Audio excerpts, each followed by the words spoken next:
الحمدللہ رب العالمین والصلاة والسلام علی سید الانبیاء والمرسلین اما بعد فاعوذ باللہ من الشیطان الرجیم بسم اللہ الرحمن الرحیم۔ الحمدللہ الہادی پروگرام میں آپ کی خدمت میں درس قرآن کا سلسلہ جاری ہے، اور حضرت موسیٰ علیہ السلام کی تبلیغ دین سے متعلقہ اور حیات طیبہ سے متعلقہ بہت ساری باتیں جو قرآن عظیم میں اللہ تبارک و تعالی نے مختلف مقامات پر بیان فرمائیں، ان کا خلاصہ، ان کی تفصیل مستند تفاسیر کی روشنی میں آپ کی خدمت میں پیش کرنے کا شرف حاصل ہو رہا ہے، اور اس میں ہمارے لیے جو اچھے نکات نکلتے ہیں، قابل عمل نکات نکلتے ہیں، نصیحت والی باتیں ہیں، عبرت والی باتیں ہیں، غور و تفکر کرنے والی باتیں ہیں، جس سے ہمارے ظاہر اور باطن میں چینج آ سکتا ہو، وہ الحمدللہ ہم آپ کے سامنے پیش کر رہے ہیں، دعوت فکر دیتے ہیں، غور و تفکر کی ترغیب دی جاتی ہے، عمل کی ترغیب دی جاتی ہے، جس کو سننے کے بعد ذہن ایک نئی فکر حاصل کرتا ہے، ایک جلا حاصل ہوتی ہے، اور انسان عمل کی طرف بڑھنے میں آسانی محسوس کرتا ہے۔ تو موسیٰ علیہ السلام کا واقعہ چل رہا تھا، اب واقعی وادی مقدسہ طویٰ میں پہنچے، وہاں پہ اللہ تبارک و تعالی نے آپ کو حکم ارشاد فرمایا کہ ہم نے آپ کو نبی بنایا ہے، اور پھر آپ کی سفارش پر حضرت ہارون علیہ السلام کو بھی ساتھ کیا، اور حکم یہ دیا کہ آپ فرعون کے دربار میں جائیں اور اس کو تبلیغ دین کریں۔ اور اللہ تبارک و تعالی نے موسیٰ علیہ السلام کو ایک عصا مبارکہ اور ید بیضا یعنی سفید ہاتھ والا معجزہ، خاص طور پہ بڑے معجزات عطا فرمایا، اور فرمایا جا کر ان کو دکھائیے گا۔ آپ دونوں گئے، ان کو دکھایا، تو فرعون نے اس کو سحر اور یعنی اپنے پاس سے گھڑا ہوا جادو قرار دے دیا، اور یا تو مذاقاً یا تکبراً اس نے اپنے وزیر سے، حامان سے کہا کہ یہ فرعون کہتا ہے کہ اس کا ایک رب ہے، تو میں چاہتا ہوں کہ اس پر مطلع ہو جاؤں، اس لیے تم اینٹیں بناؤ، اس سے ایک محل، بہت اونچا محل بناؤ، تاکہ میں اوپر جا کر دیکھوں کہ موسیٰ کا رب کہاں ہے، اور یا پھر یہ ثابت ہو جائے کہ یہ جھوٹ بولنے والوں میں سے ہے۔ تو یہ اس کی بیوقوفی تھی۔ ایسی ہوتا ہے کہ جب انسان کسی قسم کے غرور، تکبر اور بڑے پن میں مبتلا ہو جائے تو پھر حق بات کو قبول نہیں کیا جاتا۔ سب سے پہلے تو سامنے والے کی حیثیت کو دیکھا جاتا ہے کہ یہ کہہ کون رہا ہے۔ بعض اوقات تو حق بات کو صرف یہ کہہ کر ہی ٹال دیا جاتا ہے، یا یہ سوچ کر ہی نظر انداز کر دیا جاتا ہے کہ یہ سامنے والا اس قابل ہی نہیں ہے کہ مجھ جیسے شخص کو تبلیغ کر سکے، مجھے حق دکھا سکے، تو ہم اسے نظر انداز کر دیتے ہیں۔ اور بعض اوقات صرف نظر انداز نہیں کرتے، بلکہ اسے اس گستاخی کی سزا بھی دیتے ہیں کہ اس کو ساتھ کوئی برا سلوک کروا دیا جاتا ہے، کوئی انتقامی کارروائی کروائی جاتی ہے، تاکہ اس کو احساس ہو اور وہ آئندہ کے لیے سمجھ جائے کہ آپ اس قابل نہیں تھے کہ ہمیں تبلیغ کرتے۔ اور کبھی ایسا ہوتا ہے مذاق اڑایا جاتا ہے، کبھی بوجھ سمجھ کر اسے اپنی محفل میں بیٹھنے کے قابل نہیں سمجھا جاتا اور اس کو نکلوا دیا جاتا ہے۔ لیکن اس فرعون کے انجام پر اگر کوئی شخص غور و تفکر کر لے تو چاہے دنیاوی لحاظ سے کتنا ہی عزت کے مقام پر فائز کیوں نہ ہو، وہ اس سوچنے میں مجبور ہوگا کہ واقعی عزت تو عارضی ہوتی ہے۔ اللہ تعالیٰ کے نیک بندوں کی عزت دائمی ہے، ان کا وقار دائمی ہے، ان کا قرب دائمی ہے۔ ان لوگوں سے بنا کر رکھنے میں بہتری ہوتی ہے کہ دنیا میں بھی دعاؤں کا ساتھ رہتا ہے، کرم رہتا ہے، اور آخرت میں جب اللہ تبارک و تعالیٰ ان کو اعلیٰ مناصب عطا فرمائے گا، یہ وہاں پر لوگوں کی شفاعت اور سفارش کریں گے، تو ہمارا بھی کچھ نہ کچھ معاملہ بن جائے گا۔ اس لیے میرا ایک مشورہ ہے، ویسے تو ہمارا پروگرام شاید ہی کیونکہ ٹائم تو ملتا ہی نہیں ہوگا، بہت سارے لوگ نہیں دیکھتے ہوں گے، دیکھتے بھی ہیں، لاکھوں دیکھتے ہیں تو کروڑوں کی تعداد میں شاید نہ بھی دیکھتے ہوں، لیکن اگر کوئی دیکھ رہا ہے تو ہمارا مشورہ ہے کہ جس طرح دنیا کے لیے ہم مختلف قسم کی سورسز تلاش کرتے ہیں، یا ایسے لوگوں سے رابطہ رکھتے ہیں کہ خدا نہ خواستہ اگر برا وقت آئے تو یہ میرے کم از کم ساتھ تو دے گا، ایسے ہی اپنے آخرت کے لیے اور میدان محشر کے لیے بھی کچھ لوگوں سے بنا کر رکھیں، ان سے محبت کا سلوک کریں، ان سے رابطہ رکھیے، ان کے قریب ہونے کی کوشش کریں، چاہے آپ ٹوٹل مکمل ٹائم نہ دے سکیں، اور کون دے سکتا ہے اس دور میں، لیکن دعا سلام علیک سلیک، آپ کی محبت اگر کسی کے دل میں ہوگی تو انشاءاللہ عز و جل آپ یہ دیکھیے گا کہ میدان محشر میں اس کا کتنا نفع ہوتا ہے۔ تو وہاں تو یہی علماء، فقہاء، مفتیان کرام، اللہ تعالیٰ کے مقرب بندے، انبیاء علیہ السلام، ان کی حکومتیں ہوں گی، ان کو اعلیٰ مقام اور وقار عطا کیا جائے گا، اور جس کی طرف یہ اشارہ کریں گے اللہ تعالیٰ کو منظور ہوا تو انشاءاللہ اس کا بیڑا پار ہوگا، کیونکہ یہ حدیثوں کے اندر آیا کہ اللہ تبارک و تعالیٰ شہداء اور علماء کو بلوائے گا، شہداء سے کہے گا تم جنت میں جاؤ، علماء سے فرمائے گا ٹھہر جاؤ اور لوگوں کی شفاعت کرو۔ تو علماء کا سب سے نیچے درجہ ہوتا ہے، اس سے اوپر مفتیان کرام ہیں، پھر اولیاء اعظام کا درجہ ہوتا ہے، پھر صحابہ کرام کا درجہ ہے، پھر انبیاء علیہ السلام کا درجہ ہے، اور سب سے اعلیٰ اگر مخلوق میں کسی کا مقام ہے تو ہمارے نبی کریم صلی اللہ علیہ وسلم کا مقام ہے، اور یہ سب کے سب سفارش کریں گے، سب کے سب شفاعت کریں گے، تو اس لیے ان سے بنا کر رکھنے میں بہت ہی بہتری ہے۔ نتیجہ کیا نکلا؟ اب تکبر کا انجام دیکھیں۔ فَأَخَذْنَاهُ وَجُنُودَهُ، تو پکڑ لیا ہم نے فرعون کو اور اس کے لشکر کو، فَنَبَذْنَاهُمْ فِي الْيَمِّ، تو ہم نے انہیں پھینک دیا سمندر میں۔ یم جس میں وہ غرق ہوا، بات کہتے ہیں دریا نمکین پانی تھا اس کا، تو دریا میں وہ غرق ہو گیا۔ فَانظُرْ كَيْفَ كَانَ عَاقِبَةُ الظَّالِمِينَ، تو آپ نظر کیجئے کہ کیسے ہوا ظالمین کا انجام، ظلم کرنے والوں کا کیسا انجام ہوا، آپ اس پہ ذرا نظر فرمائیے۔ تو یہ بہت ہی غور اور تفکر والی بات ہے کہ اتنا بڑا بادشاہ، اتنی طاقت رکھنے والا، لیکن جب اس نے اللہ کا کہنا نہ مانا تو آخر زوال پذیر ہو ہی گیا نا۔ اور فوراً تو نہیں ہوا،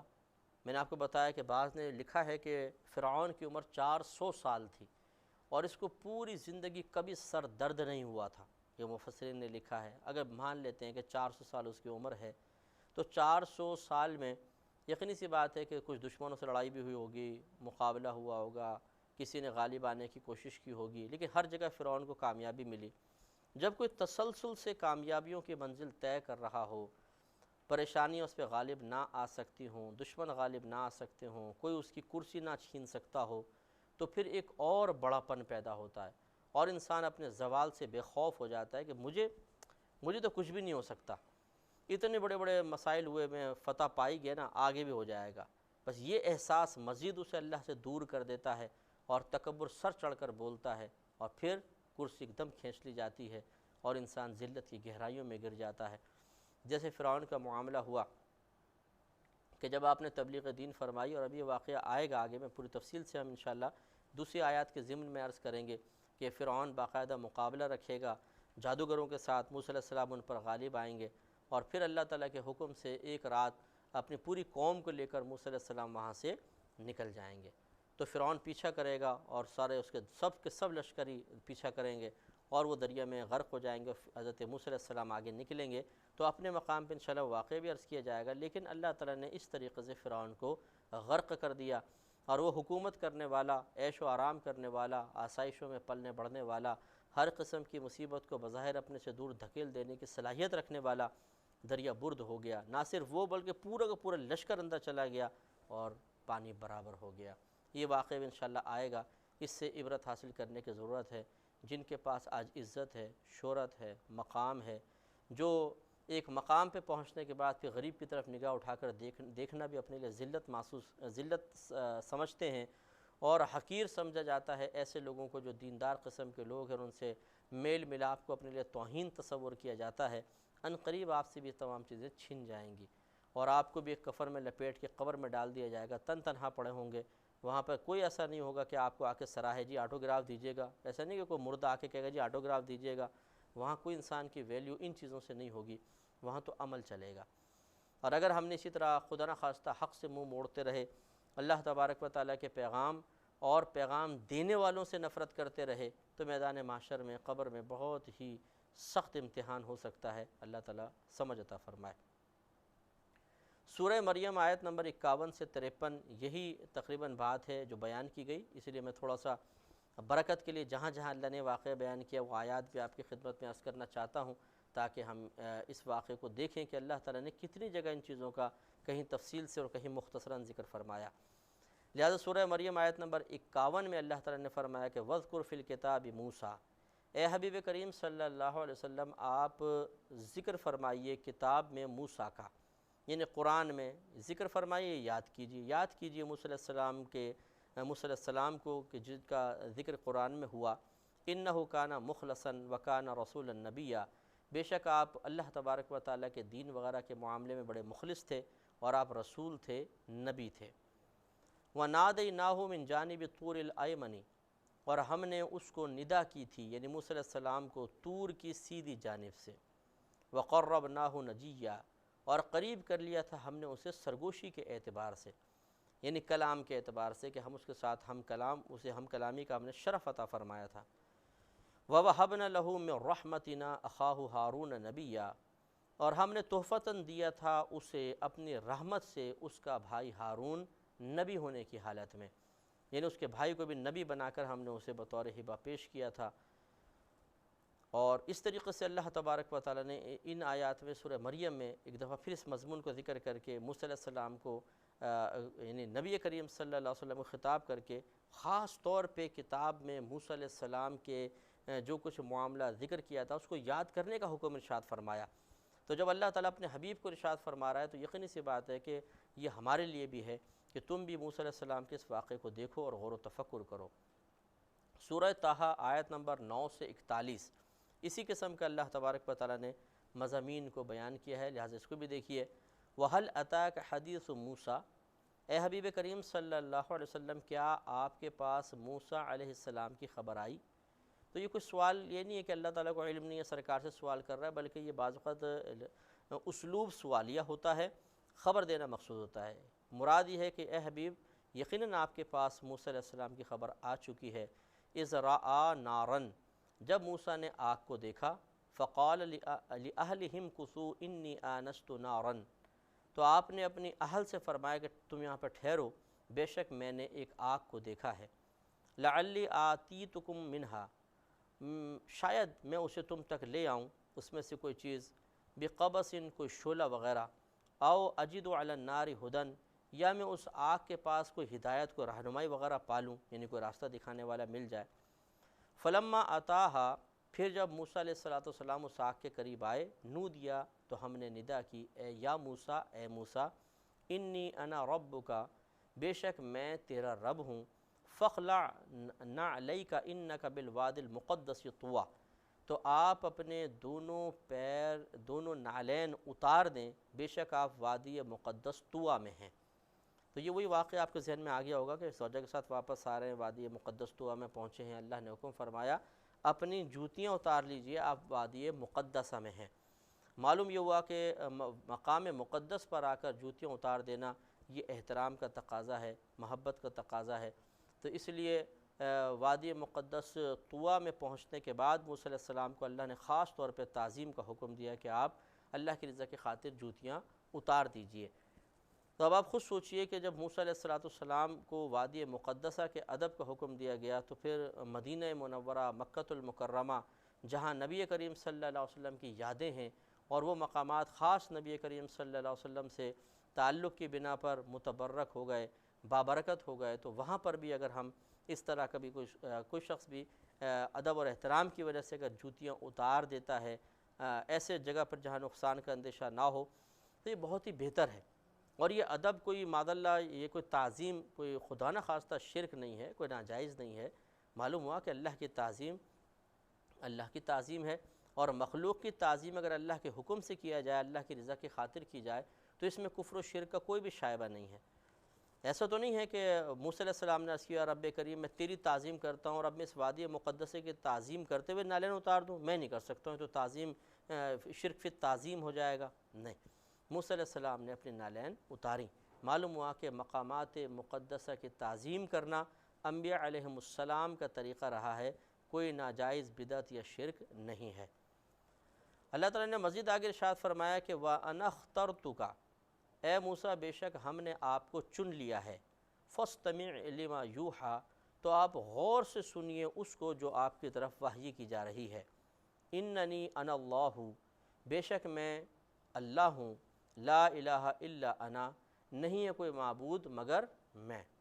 فاعبدنی، پس آپ میری عبادت فرمائیے، وَأَقِمِ الصَّلَاةَ لِذِكْرِي،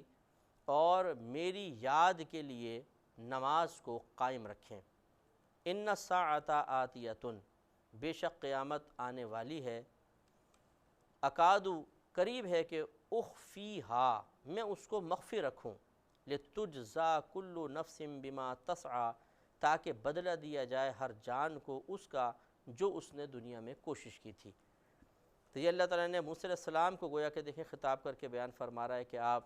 اس بات کا عقیدہ رکھیں اچھی طرح کہ میں تمہارا رب ہوں، میں اللہ ہوں، میں ہی الہ ہوں، میرے علاوہ کوئی الہ نہیں ہے، اور پھر آپ میری عبادت بھی کریں اور نماز قائم فرمائیں۔ اس کا مطلب ہے موسیٰ علیہ السلام پر بھی نماز فرض تھی، جیسے اس زمانے کے اعتبار سے تھا، اور بے شک قیامت سے اللہ نے فرمایا کہ آنے والی ہے، لیکن میں عنقریب اس کو پوشیدہ رکھوں گا، کیونکہ ظاہر کر دینے کے اندر یقینی سی بات ہے کہ کچھ لوگ غافل ہو جائیں گے، ارے قیامت تو بہت دور آئے گی، چھوڑو دیکھی جائے گی، اپنے آرام سے زندگی گزارتے ہیں۔ اور کوئی ایسا ہوگا کہ جب قیامت کا وقت بتا دیا جائے گا، اس کو پتہ ہوگا کہ اب مثال کے طور پہ قریبی ایام رہ گئے ہیں، تو وہ زیادہ سے زیادہ نیک عمل کرے گا، کیونکہ جی قیامت قائم ہونے والی ہے۔ تو انسان کا امتحان تو اصل میں اسی وقت رہے گا جب اس قسم کے معاملات کو مخفی رکھا جائے، تو لہٰذا اس لیے مخفی رکھا گیا۔ اللہ نے بیان خود فرما دیا کہ قیامت کو اس لیے مخفی رکھا جائے گا تاکہ تمہیں ہر جان کو جو کچھ اس نے دنیا میں کوشش کی ہے اس کا بدلہ ملے، تاکہ صحیح آزمائش ہو اور پھر بدلے کا انسان مستحق بھی ہو۔ فَلَا يَصُدَّنَّكَ عَنْهَا مَن لَّا يُؤْمِنُ بِهَا وَاتَّبَعَ هَوَاهُ فَتَرْضَىٰ، تو ہرگز ہرگز نہ روکے آپ کو اس سے وہ شخص جو نہیں ایمان لاتا اس پر اور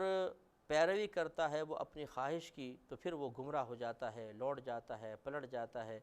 اپنی غلط باتوں کی طرف۔ یعنی مراد یہ ہے کہ کوئی بھی اے موسیٰ جو شخص گمراہی کی طرف مائل ہے اور اس نے اپنے نفسانی خواہشات کو اپنا خدا بنا لیا ہے، اپنے نفسانی خواہشات کے پیچھے چل رہا ہے، وہ آپ کو اس عقیدے سے روک نہ پائے، کیونکہ عقیدہ بہت ہی ضروری ہے۔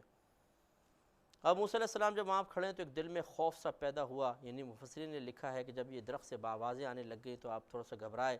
تو اب اللہ تعالیٰ نے آپ کی توجہ کو ادھر سے ہٹایا کہ جو خوف، ایک پریشر، ایک بدلتی ہوئی حالت سے آپ کو محسوس ہو رہی تھی جس سے طبیعت میں اضطراب اور انقلاب اور بے قراری سی پیدا ہوئی تھی، تو اللہ تعالیٰ نے بات کو تھوڑا سا دوسری طرف پلٹایا۔ وَمَا تِلْكَ بِيَمِينِكَ يَا مُوسَىٰ، اللہ تعالیٰ نے فرمایا کہ اے موسیٰ آپ کے سیدھے ہاتھ میں کیا ہے؟ قَالَ، آپ نے عرض کی، ہِیَ عَصَایَ، یہ میری عصا ہے، أَتَوَكَّأُ عَلَيْهَا، میں اس پر سہارا لیتا ہوں، وَأَهُشُّ بِهَا عَلَىٰ غَنَمِي، اور میں اس کے ذریعے پتے وغیرہ گراتا ہوں اپنے جانوروں پر، وَلِيَ فِيهَا مَآرِبُ أُخْرَىٰ، اور میرے لیے اس میں کچھ دوسرے فائدے بھی ہیں۔ اب دیکھیے اللہ تعالیٰ کا سوال، موسیٰ تمہارے سیدھے ہاتھ میں کیا ہے؟ اب ادھر متوجہ ہوئے اور یہ کس کام آ رہا ہے تو بتانا شروع ہو گئے، تو وہ توجہ جو خوف پریشر تھا پہلی مرتبہ اللہ تعالیٰ سے ہم کلامی کا شرف حاصل ہونے کے بعد وہ آہستہ سے تھوڑا سا کم ہوا۔ اور پھر موسیٰ علیہ السلام سے جب یہ پوچھا تھا کہ آپ کے سیدھے ہاتھ میں کیا ہے، آپ اتنا بتا دیتے عصایا، یہ میری عصا ہے، لیکن آپ نے اس کے فائدے بھی بیان کرنے شروع کر دیے کہ میں کس کس کام میں اس کو استعمال کرتا ہوں۔ تو بلاغت کا یہ اصول ہے، لکھا ہے کہ بعض اوقات انسان کسی کی توجہ کو اپنی طرف مکمل طور پہ مبذول کروانے کے لیے بات کو طویل کرتا ہے، تو یہ طویل کرنا چونکہ مقصد کے تحت ہے تو یہ بلاغت کی ایک صنف ہے، یہ فضول گوئی نہیں ہے، اسے بھی سمجھنے کی ضرورت ہے۔ انشاءاللہ نیکسٹ پروگرام میں ملاقات ہوگی۔ وآخر دعوانا